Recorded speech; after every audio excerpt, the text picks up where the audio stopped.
leadership practices that integrate with appropriate theoretical and theological learning and will prove motivating in our organization, in the church. These practices are ethical practices based on sound theory and compatible with God revealed in Scripture. They are harmonious with the more important theological ground we have examined. Let's examine some practical approaches to motivating people. These apply in context of ministry, business, community, education, other organizations. These correlate to practices we likely have applied, not really identifying what is being accomplished, and can be examined in the light of good theory and what is revealed about the nature of God in Scripture. First practice: help people identify a need by exposing them to reality. We do that when we help a smoker visualize the effects of smoking, or we expose a careless driver to the human tragedy of an accident scene. Visually document the result of the use of opioids, or give Christian youth opportunities to see spiritual joy and genuine gratefulness among people living in poverty as they construct a new school or church in a developing part of the world in a short-term mission trip. Exposing people to reality seems to trigger in the heart of a person their motivation. Yes, it is an external condition, but it speaks to the heart and soul of the person. It generates reflection, if you will. And the person themselves respond to that reflection. Second practice: we give people responsibility in the form of opportunity. Think of responsibility as an opportunity for contribution. Responsibility is a great teacher.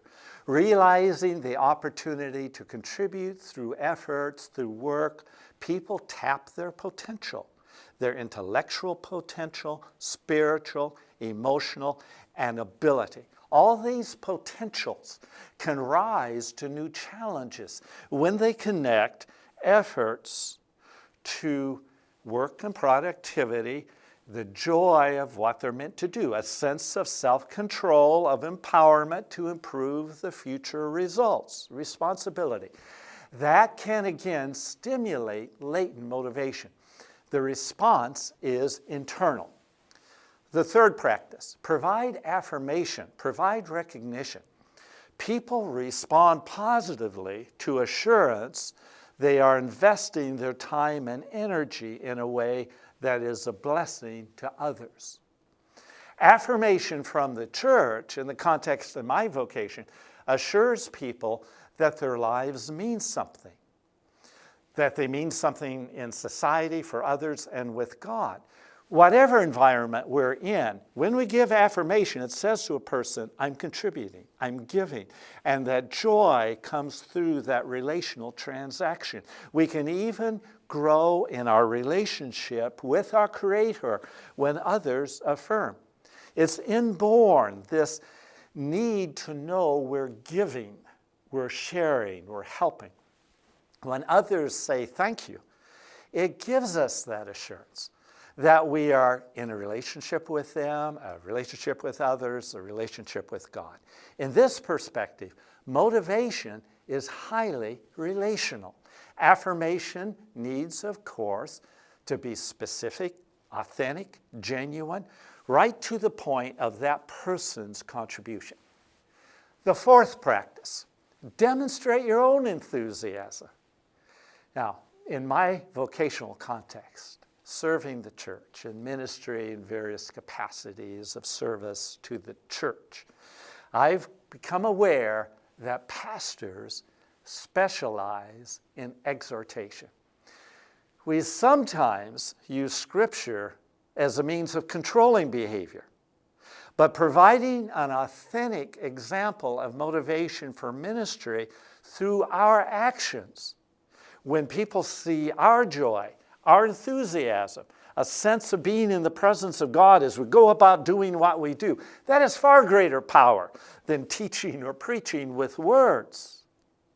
Now, that doesn't mean that we have to replicate every ministry of the church. It does mean we should transparently reveal authentic passion in everything we do for serving others that exceeds professional duties. Let the joy of the contribution of your organization be expressed. The fifth practice, intensify interpersonal relationships. Relational networks are motivating. Teams that care for each other, spend time with each other in learning, meaningful time in prayer, time in conversation, time in study together, time in social activity, being together. That encourages motivation. Why?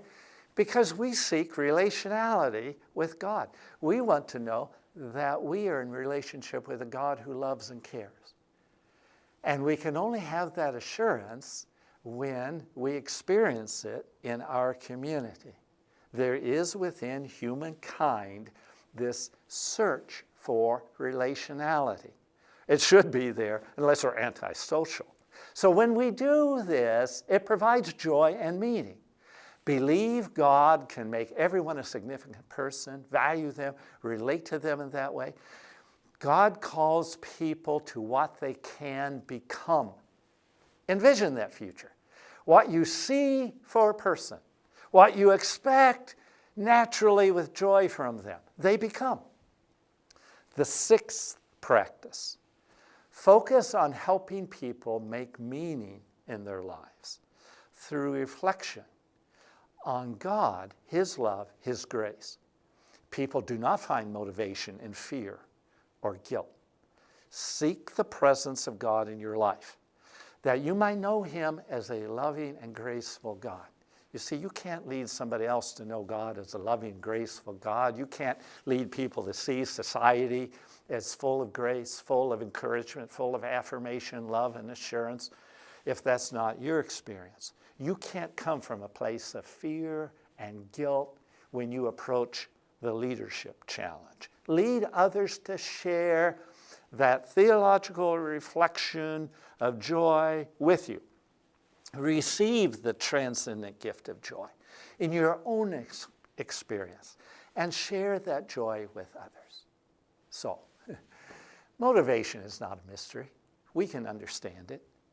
The process of understanding is centered in Scripture, but it also draws from the voices of social science.